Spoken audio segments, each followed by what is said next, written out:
Is Podgorica the most boring capital in Europe? And is it worth visiting?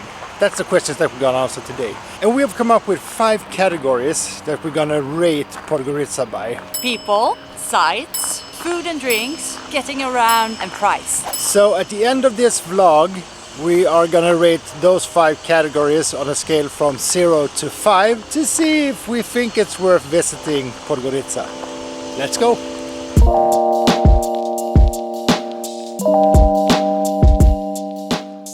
Over the years we have stayed at a lot of different hotel rooms. This is nothing out of the ordinary, but one detail is it's a first. Look at this statue. Why? Why do they have it here? Ah, she's welcoming us. We got the best room.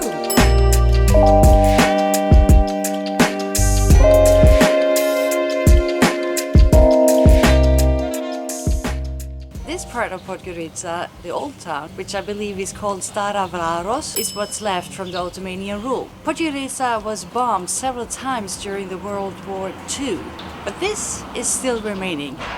Very, very old, very, very beautiful.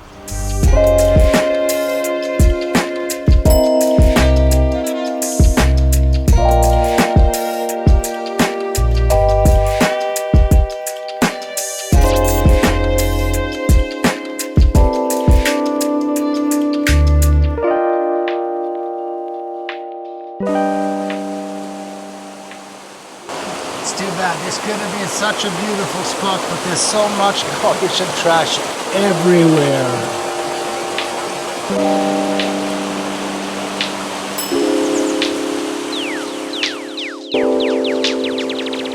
Yeah.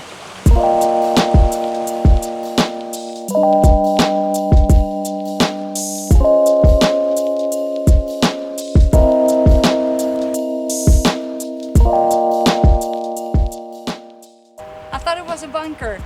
In the summer of 2021 we visited Tirana in Albania and we went bunker hunting. And I thought this was a bunker, so I claimed it.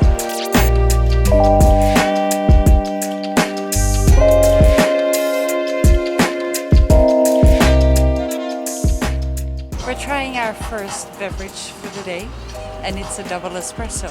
We need to be re-energized. The weather is turning increasingly darker, or the sky is turning increasingly darker by the minute here, so coffee sounds good.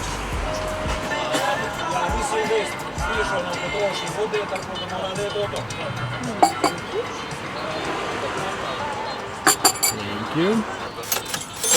It smells like espresso. Almost a little foam on top.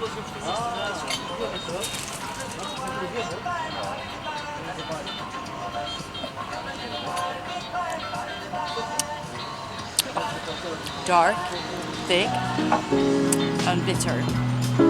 Perfect espresso.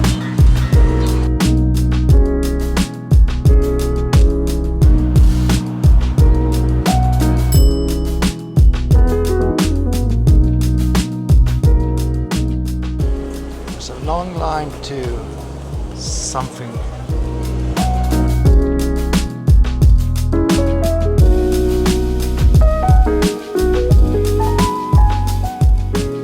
I don't think I've ever been in a church that's been this decorated. They painted every square inch of the church inside. It's really beautiful. Wow, such an impressive church.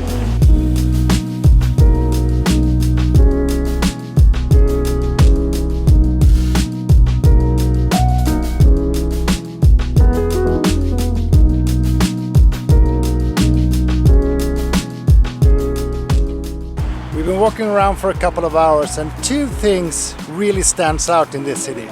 One, there isn't a lot of people or cars, and also it's really worn down. And there's not a lot of maintenance going on, neither on roads, buildings, parks, anything. And there's so much trash and garbage everywhere. And that's kind of sad. Very sad.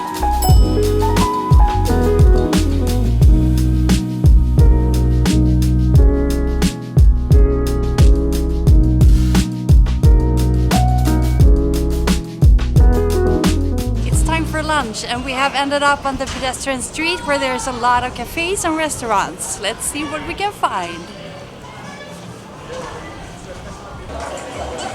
Should we stop here? No, maybe.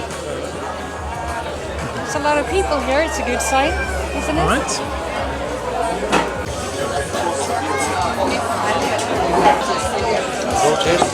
Thank you very much. You're welcome.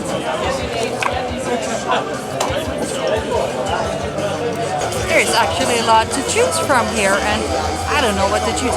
There's a whole section with fried things, and I think the prices look quite decent. The shopska salad Okay. and the vegetarian tortilla. Okay. Montenegro is famous for its wine, but we're having beer to our lunch. And the beer is 250 euros for the big pint. And this is the local brand of beer. Nixiku.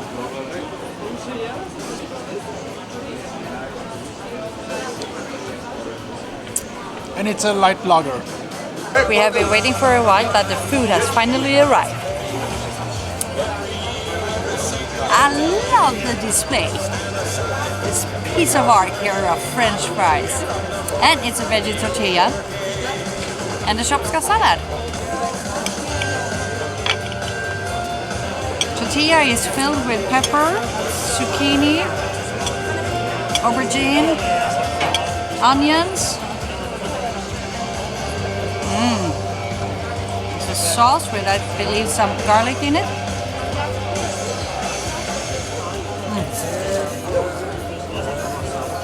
Oh, it's so worth waiting for. Oh, it's so good. Wow. Shopska salad is pepper, tomato, onions, cucumber, and cheese. And this is our go-to dish in the Balkans. And it's always a winner.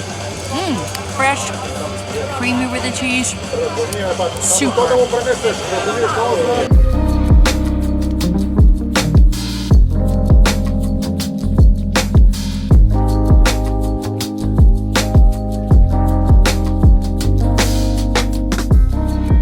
Lunch with 2 beers was 13 euros. Food is affordable.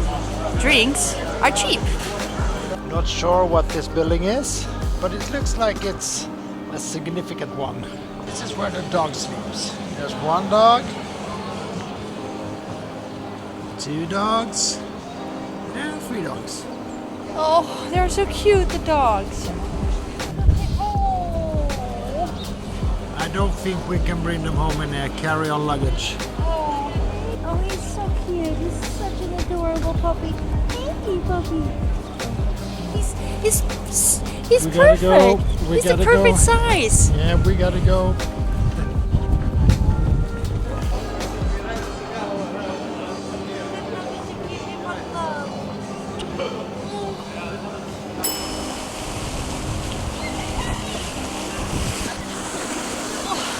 I'm almost crying because the dog, he's keep following us, and all I can give him is love. That there's no stores open today. It's Sunday, and I can't feed him. And oh, note to self: never pet a stray dog again. He will break your heart.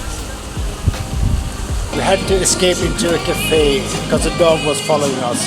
And now the dog is waiting right outside.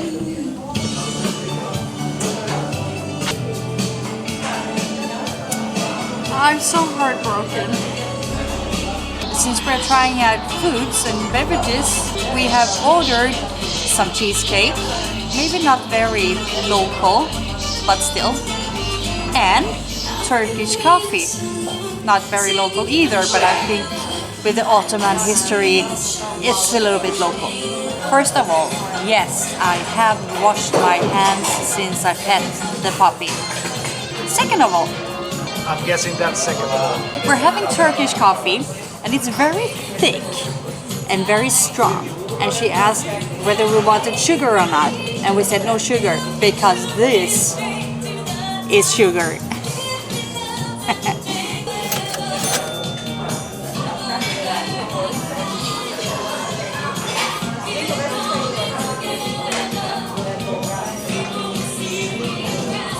cheesecake with caramel. Wow, really creamy, really thick, and I'm so glad we're sharing it. It's even too much for me.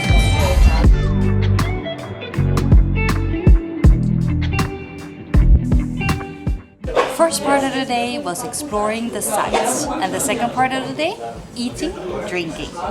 And now it's time for dinner. We used the app Happy Cow to find a vegetarian restaurant, and we found an Indian restaurant. A little bit more fancy than we expected, but still Indian food, always a good choice. Oh, the fruit has arrived. This is dumpling vegetable, just called malai kofta, and dal tadka, and plain white rice, and plain naan. Okay? Thank you. Please enjoy your food. Thank you so much. We didn't want to film too much inside the restaurant. It wasn't that kind of a place. But the food was delicious and the service was really, really good. We had two main courses. Plain rice, plain naan, and 2 glasses of local wine. And 2 espressos. And the price was €35.20. And given the quality of the food and the service, it was a good price. If you're in Podgorica and you want to have good vegetarian options, check it out. Masala art. Okay, so this is our verdict. 3. People are so friendly, nice, curious and helpful. Unfortunately, the English is not that good, which makes it hard for us to interact with everybody, which drags down the grade a little bit, but like the rest of the Balkan, people are so nice in general. 1. There's nothing to see. I'm sorry, the things that are here are not that exciting. The old town was very pretty and the cathedral was magnificent. 3. Being vegetarians, it's not that easy to find options. You stick with pasta, pizza and burgers. The wine was super good, like the local wine, and the local beer was also good. 2. We walked around all day. So that's one of the benefits of Podgorica being a small city. You can walk to everything. The problem is there's not that much to walk to. There are no sites, and we kind of expected to go by bus or other public transportation, to go by taxi for instance. But yeah, we ended up just walking around all day.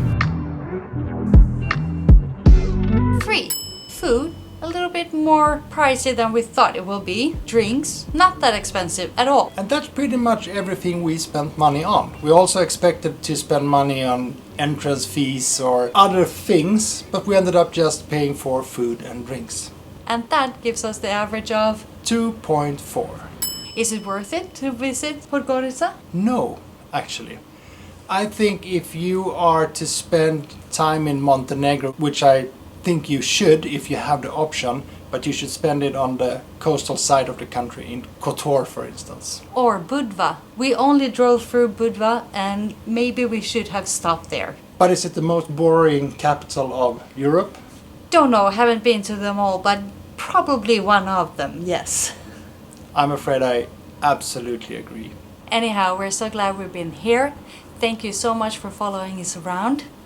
This is not only the end of this vlog, it's also the end of this vlog series, because tomorrow we are driving all the way back to Sarajevo and then we're flying back home from there. But we will be back. At least in July. Stay tuned. Click like, subscribe and you won't miss a thing. See you.